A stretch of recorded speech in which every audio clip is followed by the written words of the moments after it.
Bonjour à toutes et à tous, bienvenue dans cette dernière vidéo consacrée au cours d'endocrinologie. Alors dans cette dernière vidéo, on va parler de la pathologie de l'équilibre glycémique. Mais avant de parler de la pathologie, on va donner un petit aperçu sur la mise en évidence du rôle du pancréas dans la régulation de la glycémie. À la fin du 19e siècle, une expérience d'ablation du pancréas, c'est-à-dire l'enlèvement du pancréas chez un animal à jeun, a montré que sans pancréas, la glycémie augmente notablement. Au début du XXe siècle, Banting et Best, qui sont deux chercheurs, ils injectent des extraits de pancréas à un chien auquel ils avaient préalablement retiré le pancréas. Et cela a fait baisser la glycémie du chien. Donc, ces expériences montrent bien que le pancréas il joue un rôle essentiel dans la régulation de la glycémie. Alors, qu'est-ce qui se passe lorsque on a un déséquilibre de cette glycémie? Quelles sont les pathologies qui en résultent? Donc, le principal trouble associé aux hormones pancréatiques est le diabète mellitus, c'est-à-dire le diabète sucré. C'est une maladie, donc je vous rappelle que nous avons parlé du diabète insipide. Donc il ne faut pas confondre ce diabète avec le diabète insipide. Si vous avez un petit peu revu ce que nous avions dit, qui est dû à un déficit de l'ADH. Donc le diabète mellitus, c'est une maladie métabolique qui se caractérise par une carence relative ou absolue en insuline, soit qu'il y a un déficit absolu de l'insuline, soit il y a de l'insuline, mais cette insuline, elle ne fait pas son rôle. Il se caractérise également par une hyperglycémie chronique, c'est-à-dire une augmentation du taux de glucose dans le sang et des complications spécifiques à long terme qui touchent surtout les yeux, les vaisseaux, les nerfs, les reins, la peau. Alors, quelle est la définition du diabète sucré? Donc, on peut dire qu'un patient il est diabétique lorsqu'on a deux glycémies à jeun. Donc, cela, c'est selon l'OMS, Organisation mondiale de la santé. Donc, deux glycémies à jeun supérieures à 1,40 g par litre et une glycémie à jeun inférieure à 1,40 g par litre suivie d'une glycémie à la deuxième heure au cours d'une hyperglycémie provoquée par voie orale, c'est ce qu'on appelle HGPO, supérieure à 2 g par litre, à ce moment-là, on peut dire que le patient il est diabétique. C'est-à-dire lorsqu'on injecte une quantité de glucose pour un patient et après 2 heures, on mesure la glycémie et on remarque que la glycémie elle est supérieure à 2 g par litre, c'est-à-dire il n'y avait pas de régulation, à ce moment-là, l'individu il est diabétique. Alors, lorsque la glycémie à jeun est comprise entre 1,40 et 1,15 g par litre et une glycémie à la deuxième heure au cours d'une hyperglycémie provoquée comprise entre 1,40 et 2 g. Ensuite, l'hémoglobine glycosylée, cette hémoglobine, ça veut dire c'est une analyse qui montre que l'individu a un taux de glucose supérieur à la normale durant les 3 mois qui précèdent cette analyse du sang. À ce moment-là, on dit qu'il y a un prédiabète, c'est-à-dire il y a une intolérance aux hydrates de carbone. Le diabète, il est prédisposé à cette maladie. Donc, rappelons que la glycémie normale, c'est entre 0,1 à 1 g par litre. Et le sucre, il apparaît dans les urines lorsque la glycémie atteint 1,8 g par litre. Donc, c'est le seuil rénal. Donc, et l'HGPO, c'est-à-dire hyperglycémie provoquée par voie orale, il s'agit d'administrer ou d'injecter en 5 minutes 75 grammes de glucose dilué dans 200 ou 300 ml d'eau chez l'adulte, ou bien 1,75 g par kilo chez l'enfant. Mais de nouvelles normes actuelles discutées ont été proposées par l'Association américaine du diabète. Alors cette association, elle dit que le diabète serait défini par une glycémie supérieure ou égale à 1,26 g par litre, ce qui fait 7 millimoles par litre. Alors, quelle est la classification du diabète? Comme vous le savez, il y a deux sortes de diabète. Il y a le diabète insulino-dépendant, ou DID, c'est-à-dire qui dépend de l'insuline, ou diabète de type 1. Il est la conséquence de la destruction des îlots bêta de Langerhans aboutissant à une carence profonde en insuline, c'est-à-dire un déficit de l'insuline. Il touche plus facilement les sujets jeunes. C'est pour ça qu'on peut l'appeler diabète juvénile, avec un début brutal et rapide. Deuxième type de diabète, c'est le diabète non insulino-dépendant, ou bien diabète de type 2.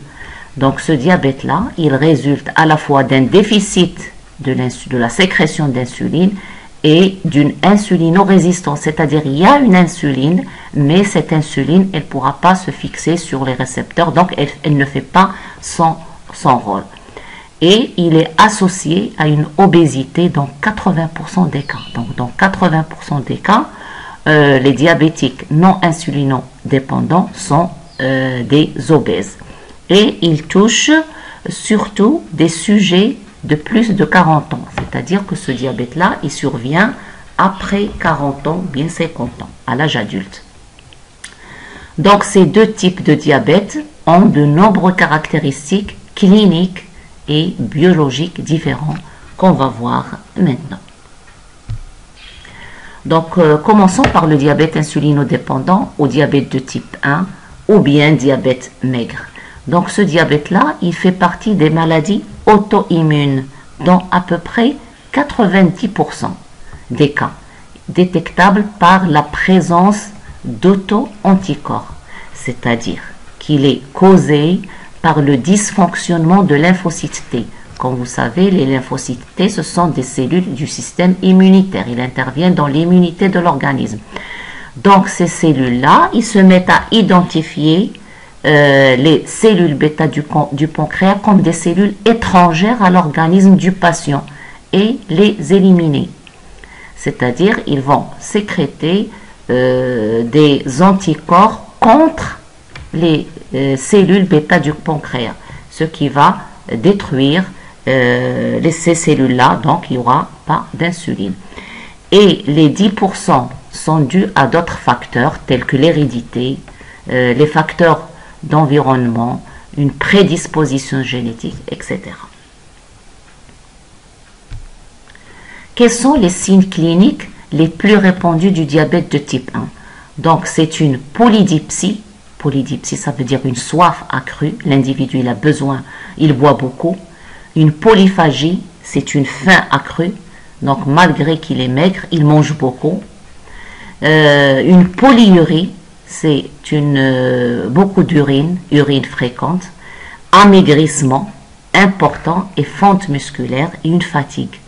Et bien sûr, manque d'énergie.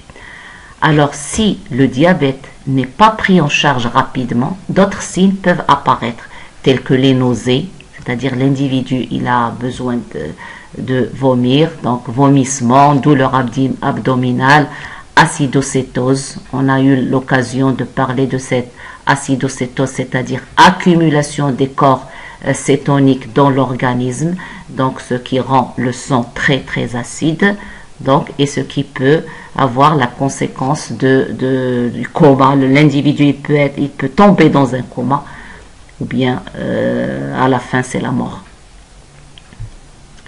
Alors quels sont les signes biologiques? Les signes biologiques du diabète insulinodépendant, il apparaît avec des symptômes aigus qui nécessitent des examens biologiques pour confirmer le diagnostic du diabète. Donc, l'hémoglobine glyquée ou glycosylée, par exemple, c'est le pourcentage d'hémoglobine ayant fixé le sucre dans le sang. Cet examen, bien sûr, reflète la glycémie des 3 derniers mois avant la prise du sang. Donc, le patient, il doit faire cette analyse pour bien montrer est-ce qu'il a déjà, est-ce que le taux de glucose était élevé pendant les 3 derniers mois ou non. Donc, c'est un indicateur pour montrer que l'individu il est diabétique ou non. Il faut faire un bilan lipidique, dosage du cholestérol, bilan rénal. Il faut doser la créatinémie, c'est-à-dire la créatine dans le sang. La glycosurie, c'est-à-dire est-ce qu'il y a des sucres dans les urines, ou bien l'acétonurie, c'est-à-dire l'acétone qui fait partie des corps cétoniques. Est-ce qu'il y a de l'acétone dans les urines? Voilà les signes biologiques. Le diabète non insulinodépendant ou diabète de type 2, on l'appelle classiquement diabète gras. C'est une maladie de l'âge mûr, après 40 ans, dont la prévalence augmente avec l'âge. Donc, contrairement au diabète de type 1, le diabète de type 2 est lié à des facteurs de risque à dominante environnementale, c'est-à-dire qui est dû au mode de vie, donc plutôt que génétique. Donc, il est dû surtout à un manque d'activité physique, c'est-à-dire la sédentarité.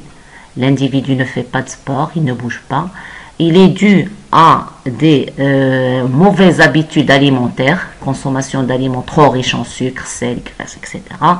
Mauvaise hygiène de vie, exposition à la pollution, des pesticides, produits chimiques, etc. Donc, de tels facteurs, ils peuvent entraîner une prise pondérale, c'est-à-dire un surpoids, et une augmentation de la glycémie, c'est-à-dire une hyperglycémie. Donc, les symptômes du diabète non insulinodépendant sont toujours la même chose, polydipsie, c'est-à-dire une soif intense et répétée, une polyurie, une polyphagie, faim extrême et perte de poids anormale, une fatigue, perte de tonus musculaire. Et le diagnostic repose sur une prise de sang à jeun qui permet de mesurer la glycémie. Donc, une glycémie qui est supérieure à 1,26 g par litre confirme le diabète. Les complications du diabète sucré. Donc, elles affectent tous les types de diabète. Elles sont responsables de la gravité de la maladie et sont liées à l'hyperglycémie chronique. Donc, tout individu qui a une hyperglycémie, bien sûr chronique, il a des complications aiguës métaboliques, des complications infectieuses, des complications chroniques. Donc, on va voir tout ça en détail. Alors, on va commencer par les complications aiguës. La complication la plus grave du diabète, c'est l'acidocétose. Donc, nous avons eu l'occasion de parler de ça. Donc, une carence en insuline, bien sûr, elle provoque une hyperglycémie. Donc, une hyperglycémie qui va faire augmenter la lipolyse, c'est-à-dire dégradation des lipides. Donc, augmentation des acides gras libres. Ces acides gras libres, ils vont être oxydés au niveau du foie et se transformer en acétylcoenzyme A. Et l'acétylcoenzyme A, elle va former, bien sûr, sous l'action de certaines enzymes, il va former des corps cétoniques. Et l'accumulation de ces corps cétoniques dans l'organisme, il n'y a plus de régulation, il va y avoir acidose métabolique et une cétonurie, c'est-à-dire l'acétone dans les urines. Bien sûr, l'hyperglycémie, elle est liée à une glycosurie, c'est-à-dire du glucose dans l'urine. Donc, on aura une diurèse osmotique, c'est-à-dire perte d'eau et d'électrolytes, des ions, ce qui provoque une déshydratation, donc une soif intense, ce qui provoque un collapsus, c'est-à-dire un effondrement de la pression sanguine, c'est-à-dire une diminution de la pression sanguine. Donc, l'individu, il a de graves problèmes. Deuxième type de complication aiguë, c'est l'acidose lactique. C'est une accumulation de l'acide lactique dans le sang toujours par catabolisme anaérobie, c'est-à-dire sans oxygène, en absence d'oxygène du glucose. Donc catabolisme anaérobie du glucose. Donc il y a le coma hyperosmolaire. Ce type de complication, il est très très rare, mais très grave. Il se voit très très rarement chez les sujets porteurs d'un diabète non insulinodépendant. Donc une hyperglycémie importante due à une hyperosmolarité supérieure à 350 millimoles par litre. Donc, et l'individu, il a une polyurie qui est responsable à une déshydratation majeure. Donc, c'est ce qu'on appelle le coma hyperosmolaire. Alors, les complications infectieuses, c'est-à-dire de nombreuses infections, surviennent avec une incidence élevée chez les patients diabétiques. C'est-à-dire, il y a les infections génitales, une infection des voies génitales. Il y a les infections urinaires à Escherichia coli, c'est-à-dire de l'appareil urinaire. Donc, tout ça, c'est dû à des bactéries ou bien à des bactéries ou à des virus. Donc, il y a les infections à staphylocoque également. Donc, ça se voit surtout au niveau de la peau, des rougeurs, des abcès, des boutons, etc. Et le pied diabétique, c'est-à-dire qu'il y a des infections ou bien des boutons au niveau des pieds du malade. Les complications chroniques, on les divise classiquement en microangiopathie et en macroangiopathie. La microangiopathie, donc les complications sont quasi spécifiques de la maladie, sont spécifiquement du diabète. Ça intéresse les artérioles et les capillaires, c'est-à-dire les petits vaisseaux, donc de tout l'organisme. Donc cette microangiopathie, ça concerne la rétinopathie. Ça veut dire c'est une atteinte des vaisseaux de la rétine. Donc les vaisseaux, ils sont dégradés. La néphropathie, atteinte des vaisseaux du rein. La neuropathie, c'est-à-dire atteinte des neurones. Donc ces trois choses, ce qu'on appelle la triade, sont des caractéristiques des complications du diabète. Rétinopathie, néphropathie et la neuropathie. La macroangiopathie. Alors ce terme-là, il regroupe les lésions des artères de gros et moyen calibre. Donc tout particulièrement les artères des membres inférieurs, des coronaires et des artères cervicales et cérébrales. Donc parmi cette macroangiopathie, c'est l'athérosclérose. Qu'est-ce que l'athérosclérose? C'est une maladie cardiovasculaire qui se caractérise par le dépôt d'une plaque essentiellement composée de lipides. Donc comme vous voyez ici dans le schéma, regardez, dans un vaisseau qui est normal, donc il est normal bien sûr, paroi artérielle, mais lorsqu'on a un dépôt de lipides, regardez, le diamètre, il se rétrécit. Donc il va y avoir formation d'une plaque d'athérome et il n'y aura qu'un petit espace pour que le sang circule dans le vaisseau, ce qui va faire augmenter la pression artérielle, donc ce qui donne des problèmes cardiovasculaires bien sûr.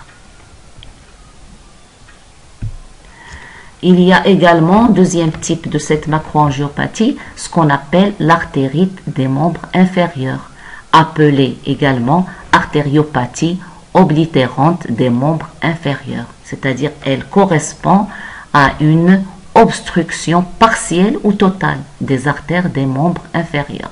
C'est-à-dire, les artères des membres, ils vont être bouchées. Donc, ce qui va diminuer l'apport de sang et l'oxygène dans ces membres-là et les muscles, ce qu'on appelle l'ischémie. Donc, une petite remarque, c'est que l'artérite des membres inférieurs peut atteindre une partie ou l'ensemble des membres inférieurs. Donc, soit le pied, soit la jambe, soit la cuisse, soit toute la partie inférieure. Alors, quel est le traitement? Le traitement du diabète. Alors, le traitement du diabète, il varie selon chaque personne et selon le type de diabète. Donc, il existe deux types de traitements. Il y a les traitements oraux et les insulines. Alors, les traitements oraux, il y a 3 groupes de médicaments antidiabétiques oraux. Bien sûr, ces traitements, c'est surtout le diabète non insulinodépendant qui dépend de ces traitements-là. Alors, il y a les médicaments de l'insulinorésistance, c'est-à-dire il y a l'insuline, mais les résistances, elles ne jouent pas son rôle. Ce sont les biguanides. Les biguanides, ils facilitent la fixation de l'insuline par les cellules, ils réduisent la production de glucose par le foie et diminuent l'absorption du glucose au niveau des cellules intestinales. Donc, dans tous les cas, c'est pour diminuer la concentration du glucose dans le sang. Par exemple, de ces biguanides, c'est la metformine. Il y a également les insulinosécréteurs, c'est-à-dire, par exemple, les sulfamides hypoglycémiants, tels que les glibenclamides. Et il y a les glinides, par exemple, Novonorm. Ces deux substances, ils agissent en stimulant la sécrétion d'insuline du pancréas. Donc, quelle est une petite remarque? Quelle est la différence entre les glinides et les sulfamides? Les glinides forcent le pancréas à sécréter de l'insuline indépendamment d'une élévation de la glycémie, alors que les sulfamides obligent le pancréas à sécréter plus d'insuline, essentiellement lorsque la glycémie s'élève. Donc, troisième type, ce sont les inhibiteurs des alpha-glucosidases, c'est-à-dire qu'ils ralentissent la transformation des glucides complexes, c'est-à-dire comme l'amidon, etc., en glucose et leur passage dans le sang. Les insulines. Les insulines, bien sûr, utilisées surtout chez les diabétiques insulinodépendants, elles ont une action substitutive, c'est-à-dire ils remplacent le déficit de l'insuline organique au pouvoir hypoglycémiant. Il existe 3 types d'insuline. Il existe les insulines rapides ou ordinaires, acte rapide, l'action elle est pendant 6 à 8 heures. Les semi-lentes ou intermédiaires, rapidards, action pendant 12 heures. Et il y a les insulines qui sont lentes ou prolongées, insulatard, action pendant 12 à 24 heures. Donc, leur utilisation, elle dépend de leur délai d'action. Celle-ci doit être appropriée à chaque patient. Donc, chaque patient, il a son propre traitement d'insuline.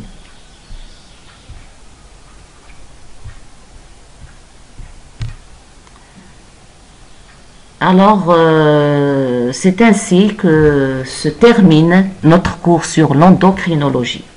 Je vous remercie de votre attention.